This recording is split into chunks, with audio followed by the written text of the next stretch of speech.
Hi guys, and welcome back to episode 6 of the new rifle series. Today's video is all about reloading and the reloading components that you require to get this gun to shoot good groups. Let's talk what the plan is for this video. So there's a lot of information, a lot of shooting involved, and to get this information across to you might take a little bit of time. So this is the intro into the video. I'll shoot at a later stage and we'll come back and we'll share the results. But on the right hand side of the table we have factory ammunition. I bought 2 brands of factory ammunition to get a foundation of what the gun does with factory ammunition. One is cheap and one is premium, and just to see what the differences are. The main objective of that is once we do the barrel truing or blueprinting, to see if there's actually a difference in the factory reloads. So although I'm going to be shooting the barrel in with the factory ammo, I will shoot a group and keep some bullets apart on the side, so when we do the barrel truing, to compare group sizes on factory ammo. So that's where the factory ammo comes into play. Then we have bullets or bullet heads in terms of weights and different weights. So we're shooting a 223, and fundamental importance, as we've said many times in this series, is what are you going to use the rifle for? That'll depict what grain of bullet you'll shoot. Also, it'll take you into the twist rate of the rifle. So for the guys that don't understand twist rate, the twist rate is basically a ratio of how many inches it takes to turn the bullet once. So a 1 in 9, 1 in 7, or 1 in 14 is the twist rate. One is faster, one is slower. And that is a very important piece of information to have before we even start looking at any of the weights.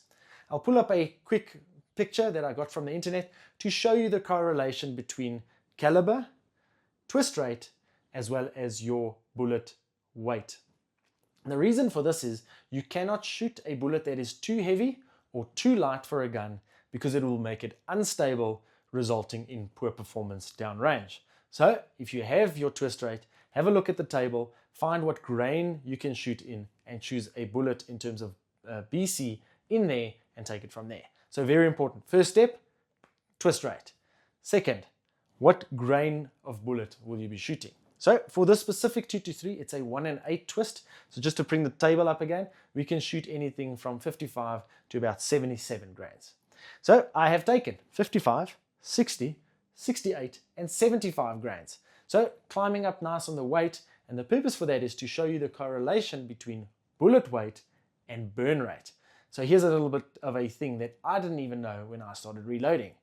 The bullet weight is directly proportional to the burn rate.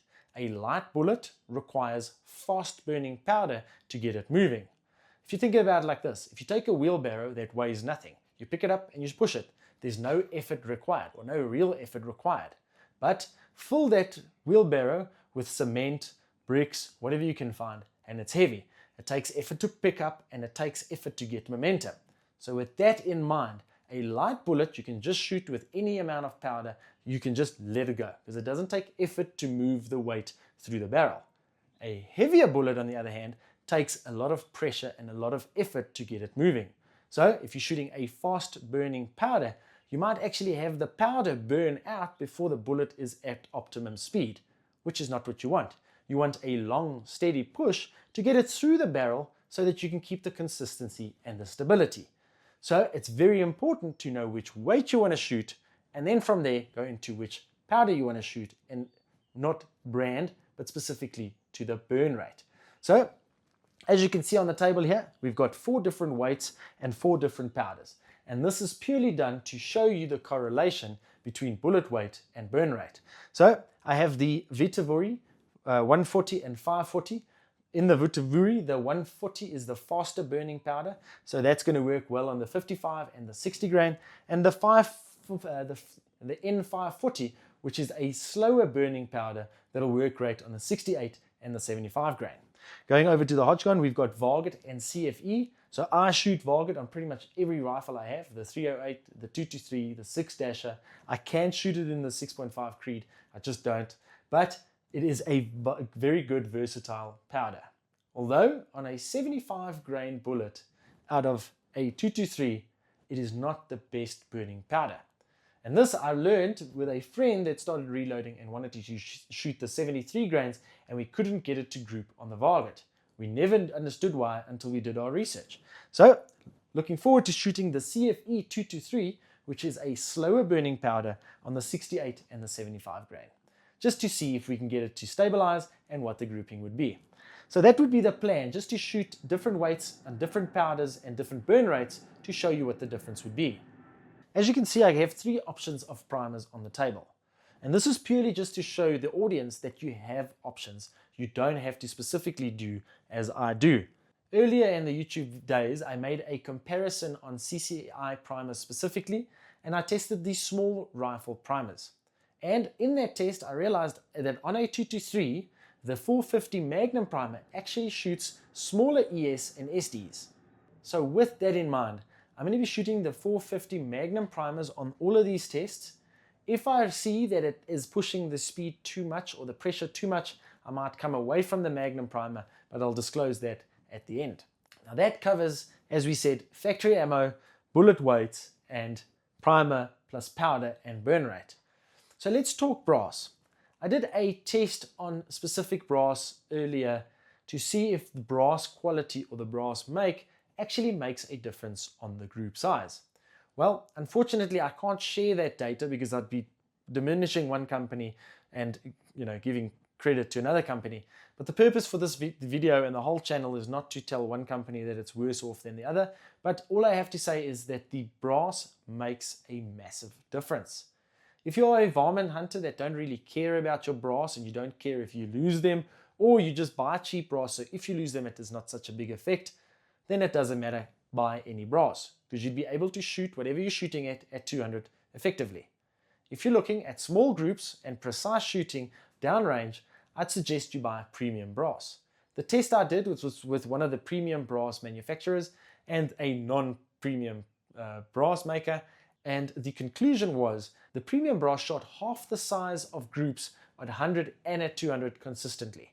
So brass does make a difference. So keep that in mind when buying your brass. I know it's expensive, but buy once, cry once. And of course, if you anneal the brass and you look after the brass, you can use it for at least 15 to 20 times. So guys, that's the intro. Now to the fun part. I'm going to reload the bullets. I'm going to take it to the range. I'll do some footage on the range, show you a little bit on what the group sizes does. I'm going to shoot the whole different, all 4 of them, 4 different primers, so it's going to be a nice lot of shooting. I'll take you in, show you a quick roll of highlights, and then we'll get back to share the results. So stay tuned for the results, and we'll see you now.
a little bit of the shooting. There's about 4 groups there, but in total we shot 11 ladders on the day.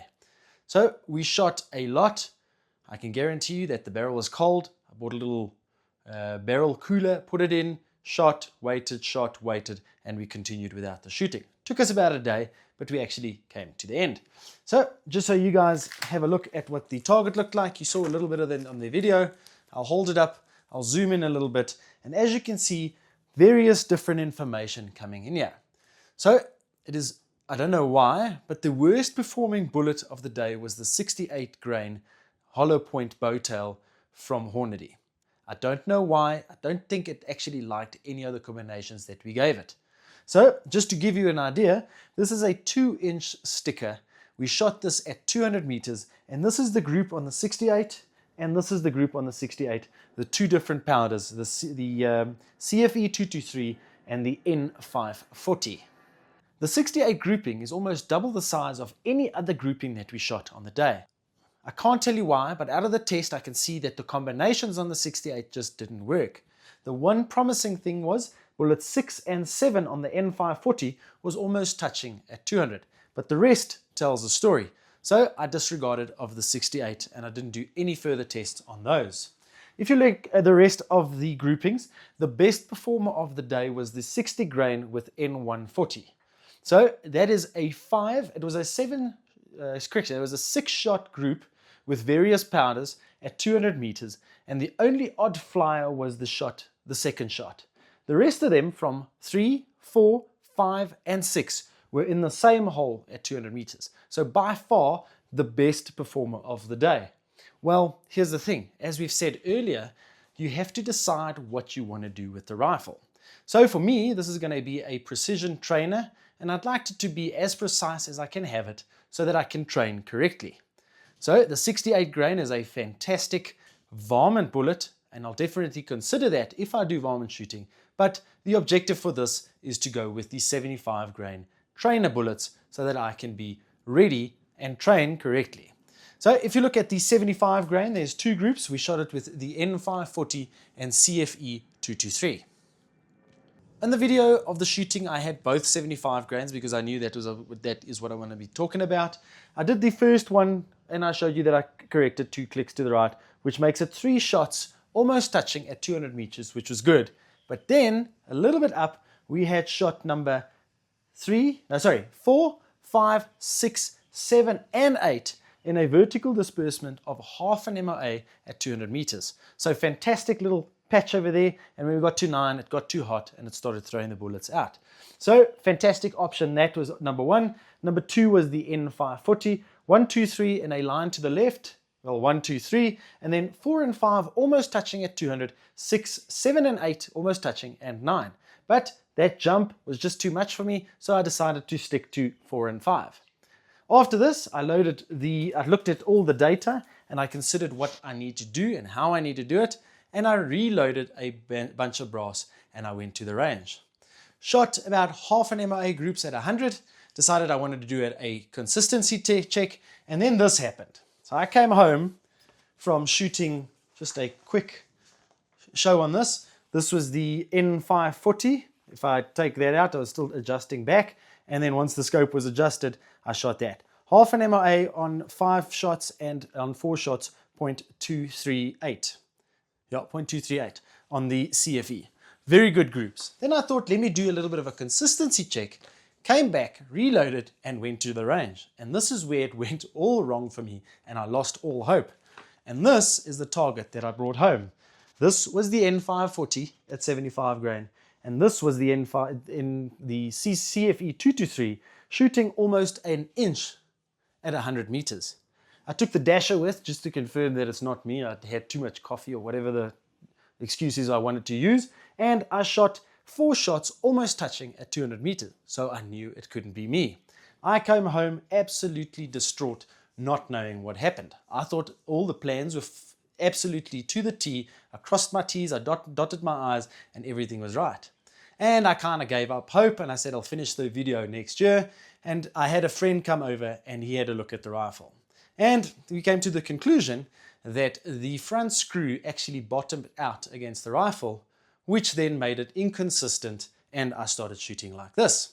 Well, after fixing that, I then went to the range and redid exactly the same test, and this is what I came up with.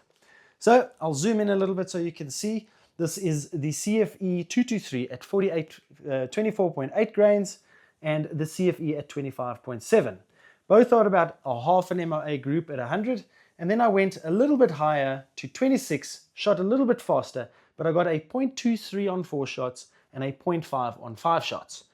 On the N540, I did 24.7, which got a 0.306 MOA group and a 0.5 with a little bit of a length test between the two, because I didn't want to shoot any faster. So, to the conclusion is that the 75 grain Burger bullets with either the N540 or the CFE 223 shoots a half an MOA group at 100. Guys, this is basically what happens if you follow every step and you check everything. I was a little bit distraught there in a halfway when the bullets didn't match up. I thought the consistency was gone. Fixed the problem, went back to the range and shot half MOA groups on 2 different powders. So this gun is now ready. It's a half an MOA gun with the 75 grain burgers. I hope this whole process has shown you that we also make mistakes, but there's a lot to learn and the information that we get from it is actually viable and we can take it to the next step. I always say a ladder is a very important factor of shooting a rifle because it tells you what the rifle wants. Quick load GRT, fantastic tools, but it's a theoretical test to minimize the amount of shooting that you're doing.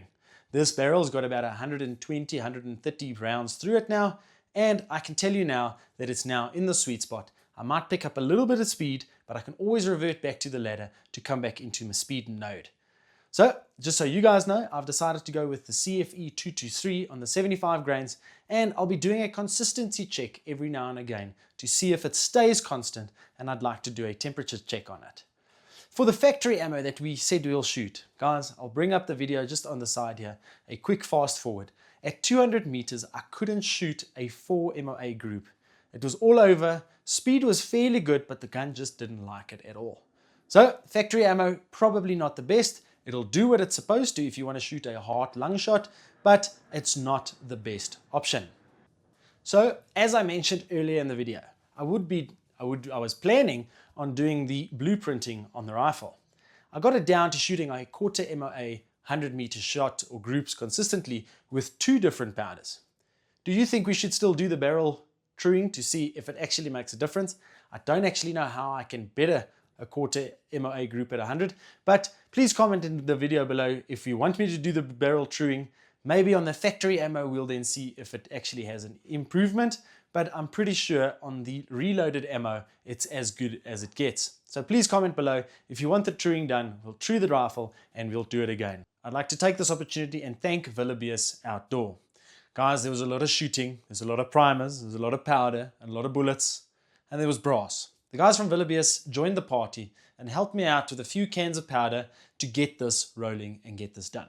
So from myself and from the channel, Villabius Outdoor, thank you very much. Guys, if you haven't been there, they moved into a new shop and they have absolutely everything you need.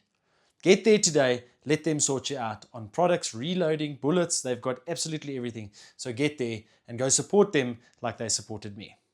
So the next question is, what's going to happen with the rifle? So the rifle is now tuned in and ready, and we've been approached by guys hosting a 223 felt shoot event on the 7th of March 2026. So I'll be there, I'll be competing with this rifle, and at the end of the event, we'll be auctioning off the rifle chassis scope as is. Because I've done what I need to, I've shown what I needed to show, this episode or this series has come to an end.